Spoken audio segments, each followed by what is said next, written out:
Je me pose de plus en plus de questions sur l'adéquation entre le type de réseau routier qu'on nous offre, c'est-à-dire que dans les villes et villages de Wallonie, il n'y a pas forcément de route nationale adaptée à du mouvement vers Bruxelles.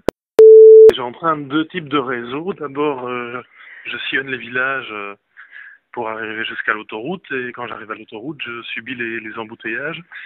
Et donc je me définis toujours un peu comme un traumatisé de la route. Voilà, traumatisé par cette route, par ce réseau routier dont personne ne veut rien savoir, parce qu'en gros, on sent bien que l'avenir n'est pas du tout à une réflexion sur la qualité du réseau routier. Je parle pas des trous, hein.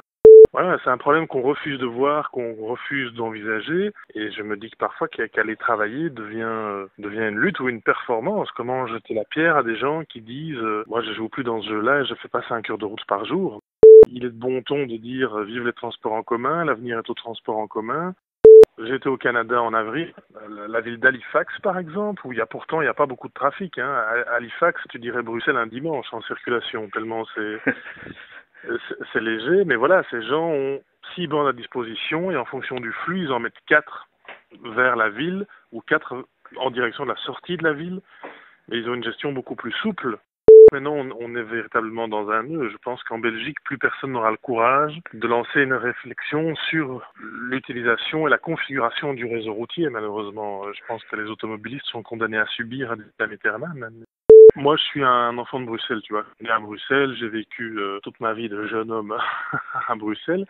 Et j'ai dû partir de Bruxelles parce que cette ville était devenue impayable au niveau du logement. Quand je veux maintenant revenir dans ma ville, qui s'est complètement fermée, on parle de barrières à l'entrée de Bruxelles, on parle de paiement, hein, comme ils le font à Londres. Cette ville est en train de se fermer complètement au monde extérieur. Et donc, je fais partie des gens qui purgent la double peine. J'ai dû partir parce que j'avais pas les moyens de me loger. Et je dois souffrir pour revenir travailler dans ma propre ville.